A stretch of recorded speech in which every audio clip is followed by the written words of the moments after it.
Bom dia, pessoal.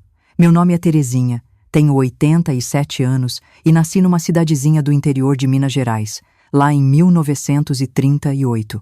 Se você está assistindo a esse vídeo, queria pedir para deixar seu like, se inscrever no canal e me contar aí nos comentários de onde você está me assistindo.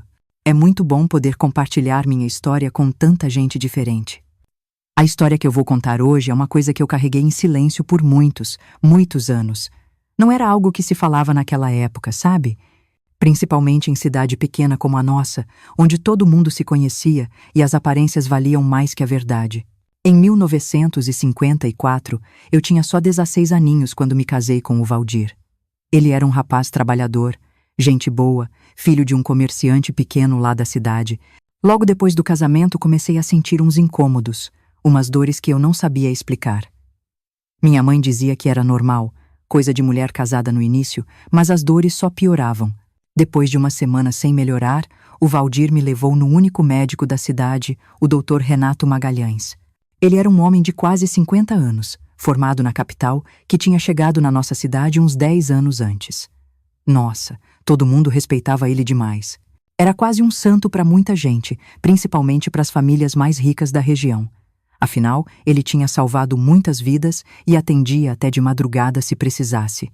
Lembro como se fosse hoje da primeira consulta. O Valdir ficou lá na sala de espera, como era o costume. Marido nenhum entrava no consultório com a esposa. O Dr. Renato me examinou e disse que eu ia precisar fazer uns tratamentos, com frequência. Explicou tudo com umas palavras difíceis que eu, coitada, mal entendia. Naquela época, eu só tinha estudado até a 4ª série. Na segunda consulta, uma semana depois, foi que tudo começou. O Valdir, de novo, ficou esperando do lado de fora. O Dr. Renato trancou a porta do consultório, uma coisa que ele não tinha feito da primeira vez. Disse que o exame ia ser mais detalhado. No começo, achei normal, né? Afinal, ele era o médico. Mas logo eu percebi que aquilo não era um exame. As mãos dele tocavam lugares que não tinham nada a ver com as minhas dores. Quando eu questionei, ele foi ríspido, sabe? Disse que eu não entendia de medicina e que era para eu ficar quieta se quisesse melhorar. Eu saí daquela consulta me sentindo suja, envergonhada, confusa. Não consegui contar pro Valdir. Como é que eu ia explicar uma coisa daquelas? Na nossa cidade, o médico era uma autoridade, ninguém questionava. E eu tinha medo que o Valdir não acreditasse em mim, ou pior, que achasse que eu tinha provocado aquilo. As consultas continuaram por meses. O Dr. Renato marcava sempre no fim do expediente, quando a recepcionista já tinha ido embora. Ele inventava tratamentos novos, cada vez mais invasivos, cada vez mais humilhantes. Eu chorava em silêncio o caminho todo de volta para casa. O Valdir perguntava o que estava acontecendo porque eu não melhorava e eu inventava desculpas. Depois de quase 6 meses daquele tormento, eu criei coragem e contei para minha mãe. A reação dela? Foi um tapa na minha cara. Não fale absurdos, menina. O Dr. Renato é um homem de respeito. Você que está com pensamentos sujos, isso é pecado. Aí eu tentei conversar com a esposa do farmacêutico, a dona Lúcia. Ela era mais estudada, tinha viajado para cidades grandes. Ela me ouviu em silêncio e depois disse, com os olhos cheios de pena, "Ô, Terezinha, algumas mulheres confundem as coisas. O doutor só está fazendo o trabalho dele. Se você contar isso por aí, vai destruir a sua reputação e a do doutor também." A cada tentativa de falar, eu era calada. O padre, quando tentei confessar meio por alto o que estava acontecendo, disse que eu devia ser uma esposa mais obediente e que certos pensamentos impuros eram tentação do demônio. Eu estava completamente sozinha. E o pior, começaram os comentários na cidade. Algumas pessoas diziam que eu estava ficando louca. Outras, que eu estava inventando história para chamar atenção. Umas mulheres mais velhas passaram a me evitar, como se eu tivesse uma doença contagiosa chamada mentira. O Dr. Renato, percebendo que eu tinha tentado falar, passou a me ameaçar. Dizia que ninguém acreditaria em mim, que ele podia fazer o Valdir perder o emprego, que podia dizer que eu tinha uma doença mental e me internar longe da família. Eu tremia só de pensar nisso. Numa cidade pequena, nos anos 50, uma mulher jovem não tinha voz. Principalmente contra um homem com estudo e posição social. Era a palavra dele contra a minha, e a minha não valia nada. Lembro de uma noite em que o Valdir me achou chorando, escondida no quintal. Ele insistiu tanto que eu acabei contando tudo. Ele ficou em silêncio por um tempo que pareceu uma eternidade. Eu vi o rosto dele passar por vários sentimentos: confusão, raiva, dúvida. Finalmente ele disse: "Se isso for verdade, Terezinha, por que você continuou indo nas consultas? Por que não me contou antes?" Aquela pergunta. Ela me quebrou por dentro. Como explicar o medo, a vergonha, a confusão? Como explicar que eu simplesmente não tinha escolha? Foi ali que eu percebi que até o meu marido duvidava de mim.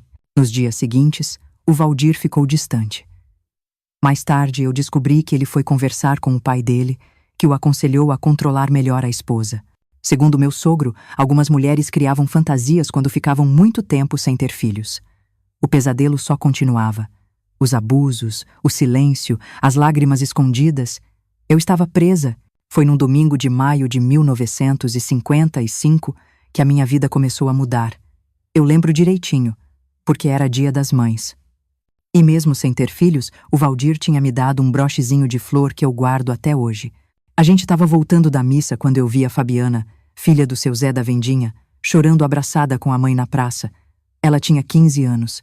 Era uma menina quieta, tímida, sempre de cabeça baixa. O jeito dela chorar. Aquilo me atravessou como uma flecha. 3 dias depois, fiquei sabendo pelos cochichos das mulheres na feira que a Fabiana tinha tentado se matar, tomando veneno de rato. Graças a Deus, a mãe achou a menina a tempo e conseguiram salvá-la. O motivo? Ninguém sabia. Diziam que era coisa de adolescente rebelde, namoro escondido. Naquela mesma tarde, eu tomei coragem e fui até a casa da Fabiana. A desculpa era levar um doce de abóbora que eu tinha feito. A mãe dela, Dona Cida, abriu a porta com os olhos inchados e me deixou entrar. A Fabiana estava deitada, pálida que nem cera de vela, com um olhar de quem tinha visto o inferno. Eu sentei na beirada da cama dela e segurei a sua mão. As palavras saíram sem eu nem planejar. Foi o Dr. Renato, não foi? Os olhos daquela menina se arregalaram de um jeito que eu nunca vou esquecer. Ela começou a tremer e depois a chorar convulsivamente. A mãe tentou me tirar do quarto, mas a Fabiana agarrou meu braço com uma força que nem parecia ter. "Como? Como você sabe?"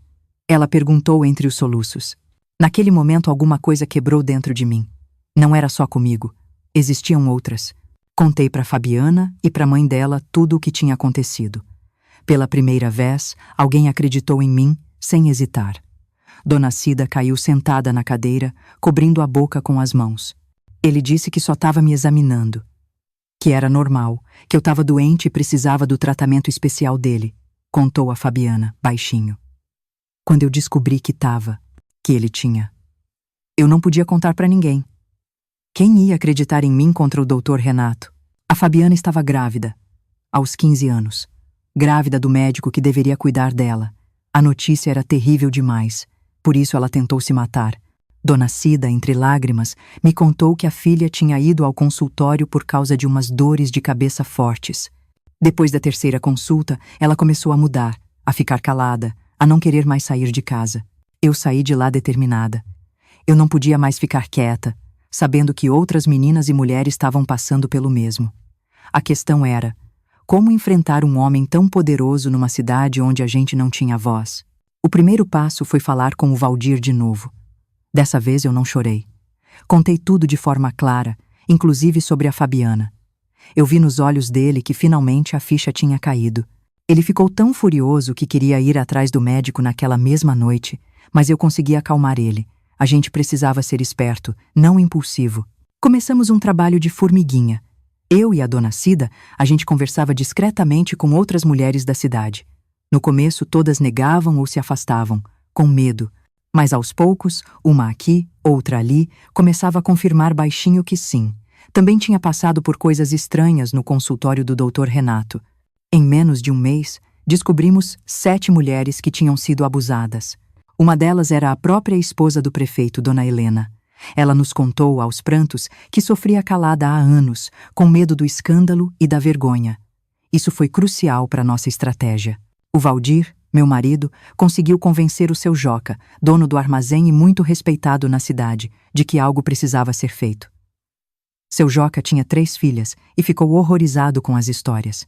Juntos, eles procuraram o delegado Osvaldo. Um homem simples, mas honesto. O delegado, de início, ficou com o pé atrás. São acusações muito sérias contra um homem respeitado, ele disse. Mas quando a dona Helena, a esposa do prefeito, confirmou tudo, a situação mudou. O prefeito Augusto, um homem orgulhoso, mas que amava a esposa, ficou uma fera ao saber que o médico que frequentava a casa dele para jantar tinha abusado dela. No dia 15 de julho de 1955, um dia que eu nunca vou esquecer, o doutor Renato foi chamado na delegacia para esclarecimentos. Ele foi com aquele ar superior de sempre, achando que a posição dele ia protegê-lo. Mal sabia ele que na sala do delegado, além do prefeito, estavam o Valdir, o seu Joca e os pais da Fabiana. Eu e mais 4 mulheres esperávamos numa sala ao lado. Quando nós entramos, uma por uma, para contar nossas histórias, eu vi o rosto do doutor Renato perder a cor. Os olhos dele, que antes me olhavam com desprezo, agora mostravam medo. O doutor Renato tentou negar tudo, claro. Disse que éramos um bando de mulheres histéricas, que estávamos confundindo procedimentos médicos com outra coisa.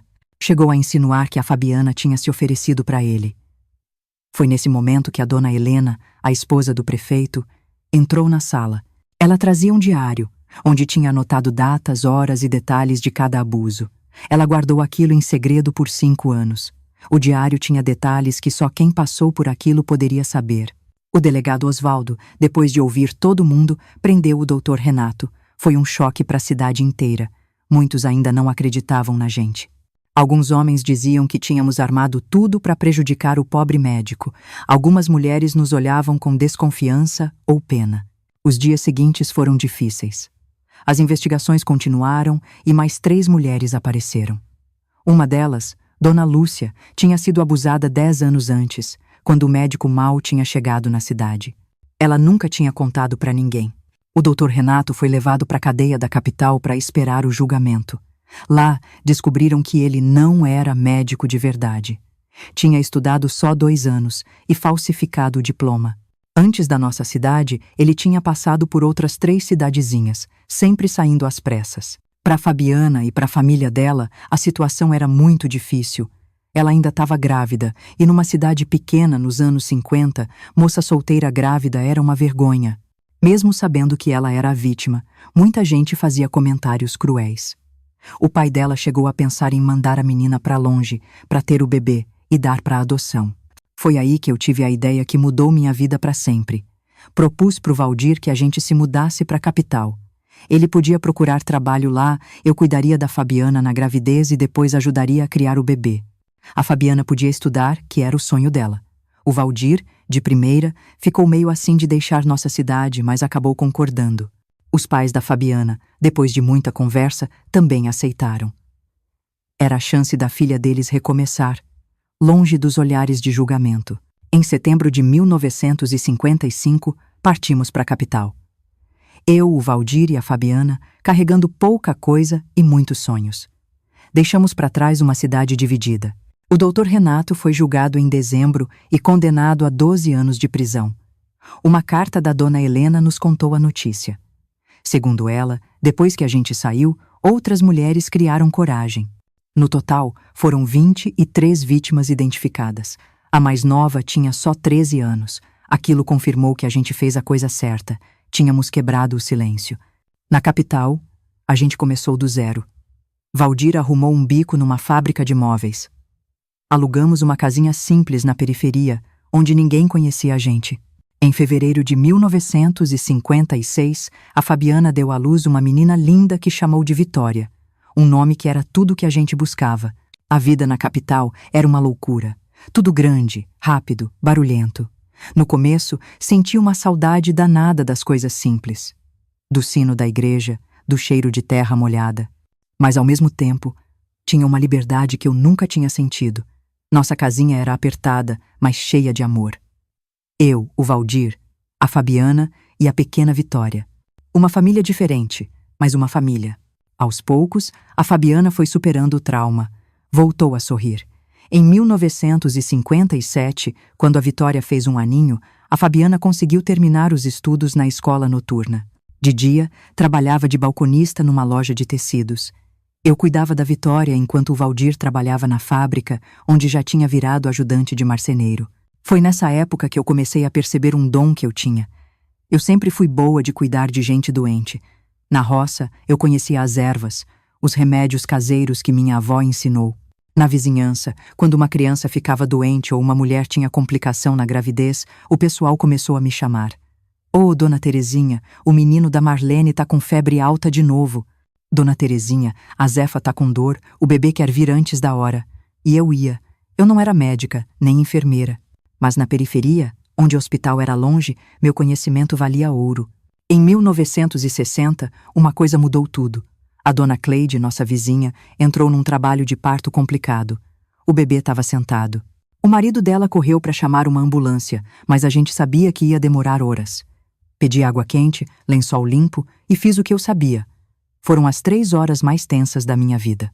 O bebê nasceu roxinho, quase sem respirar. Lembrei de uma coisa que vi uma parteira fazer quando eu era menina. Limpei as vias dele e dei uns tapinhas nas costas. Quando o pequeno Zezinho finalmente chorou, a casa inteira chorou junto.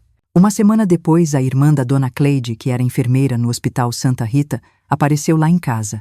Dona Terezinha vinha agradecer. O médico disse que, sem a sua ajuda, os 2 não teriam sobrevivido. E aí ela me disse uma coisa que mudou minha vida. O hospital está precisando de atendentes na maternidade. Pessoas com seu conhecimento, sua sensibilidade. Não precisa ter diploma para começar, e eles dão cursos. Eu fiquei paralisada. Eu, uma mulher de quase 40 anos sem estudo, trabalhar num hospital? Parecia impossível. Mas o Valdir e a Fabiana me deram a maior força. "Você tem que tentar, Terezinha." Em janeiro de 1961, eu comecei no Hospital Santa Rita. No começo, era só serviço simples. Mas logo as enfermeiras viram que eu tinha um jeitinho especial para partos. A enfermeira-chefe, Dona Matilde, uma senhora de quase 60 anos, virou minha mentora. "Terezinha, você tem mãos de parteira. É um dom que não se aprende nos livros", ela me dizia. Eu estudava tudo que ela me emprestava. Em 1963, o hospital ofereceu um curso de capacitação e eu fui indicada. Estudei anatomia, primeiros socorros, tudo. Foi puxado, mas eu passei com uma das melhores notas. Fui promovida a auxiliar de enfermagem na maternidade com um salário bem melhor. Pela primeira vez na vida, eu senti que estava no caminho certo. Em 1965, nossa família mudou de novo. A Fabiana, já formada em secretariado, arrumou um emprego melhor e se mudou com a Vitória, que já tinha 9 anos, para um apartamento. Deu um aperto no coração, mas a gente se via todo fim de semana. A Vitória sabia que não éramos avós de sangue, mas o nosso laço era forte demais. O Valdir também prosperou. Virou mestre marceneiro na fábrica. Em 1967, o hospital criou um programa de parto humanizado, uma coisa revolucionária para a época, e a Dona Matilde me convidou para ajudar a treinar as novas auxiliares. Aquela mulher simples do interior, que um dia foi calada, agora tinha voz para ensinar. Nesse mesmo ano, veio a notícia de que o doutor Renato tinha morrido na prisão, de um ataque do coração. Não senti nem ódio, nem alegria, só uma paz. Aquele homem não podia mais fazer mal a ninguém. Numa noite, eu e a Fabiana conversando na varanda, ela me disse uma coisa. "Sabe, Terezinha, acho que tudo que aconteceu, por mais horrível que tenha sido, nos trouxe até aqui. Você salvando vidas, eu com a minha carreira, a Vitória crescendo feliz. De alguma forma, a gente transformou nossa dor em algo bonito." Ela tinha razão. Não que justificasse o sofrimento. Nada justifica. Mas a gente escolheu não deixar a dor nos definir. Os anos 70 chegaram. O feminismo ganhando força, as mulheres lutando por seus direitos. Em 1970, eu já era referência na maternidade do Santa Rita. Mas a hierarquia no hospital ainda era rígida. Os médicos, quase todos homens, mandavam em tudo. Um dia, chegou uma jovem de 17 anos, a Luísa, em trabalho de parto. O médico de plantão, Dr. Maurício, um homem arrogante, cismou que tinha que ser cesárea. Eu vi que não precisava. O parto estava evoluindo bem.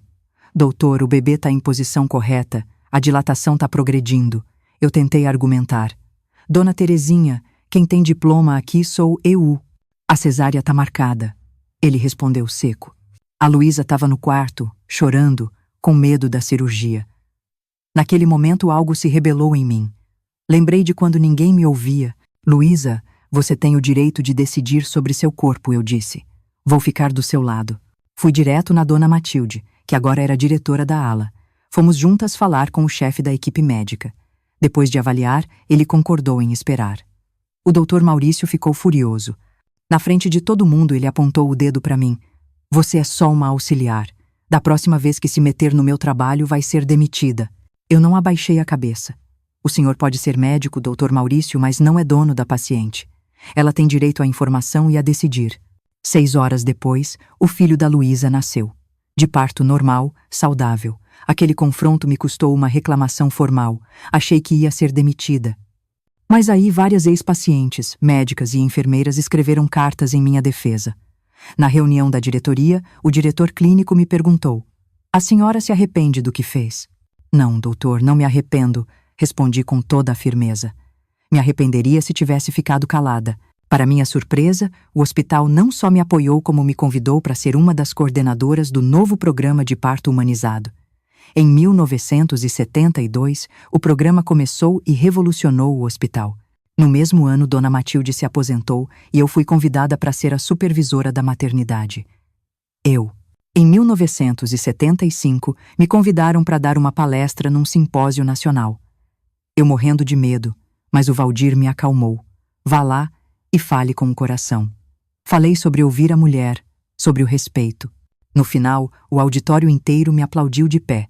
Foi um dos dias mais emocionantes da minha vida. Em 1977, a Universidade Federal me chamou para ser instrutora num curso de especialização. Mas eu não tenho diploma, eu disse. A coordenadora respondeu: Dona Terezinha, o que a senhora sabe, nenhuma universidade ensina. No fim do curso, recebi um título de educadora honorária. Saí até no jornal. Recebi cartas de todo o estado e também notícias da minha cidade natal. Uma sobrinha do Valdir escreveu dizendo que a cidade agora falava de mim com orgulho. A Terezinha, que saiu daqui e virou gente importante na capital. A vida tem dessas ironias. Os anos 80 chegaram. Em 1980, fiz 60 anos. O Ministério da Saúde me convidou para coordenar um programa nacional de capacitação de parteiras tradicionais no interior.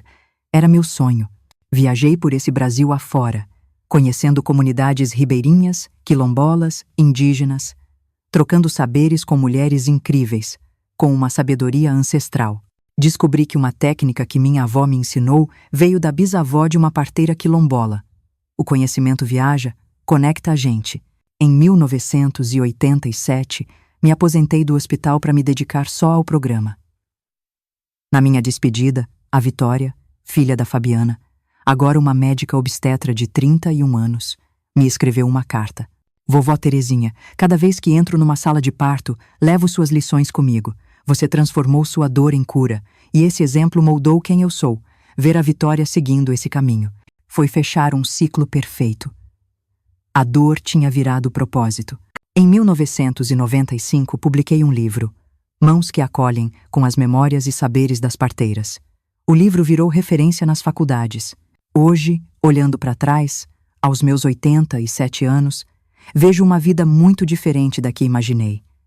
As dores me moldaram, mas não me definiram. O meu Valdir se foi há 3 anos, em paz, depois de uma vida inteira do meu lado. A Fabiana, com 65, é uma empresária de sucesso. A Vitória, com 60, é professora de obstetrícia na mesma universidade onde eu dei aula sem diploma. E eu continuo aqui, contando minha história, esperando que ela te mostre que sim, é possível transformar a maior das dores em propósito, é possível se reerguer das cinzas. E se você chegou até aqui, espero que leve essa mensagem. Sua voz importa. Sua experiência tem valor. E nunca é tarde para recomeçar e construir um legado de luz. Meus queridos, não se esqueçam de curtir o vídeo, comentar e se inscrever no canal. Até a próxima. Um beijo da vovó Terezinha.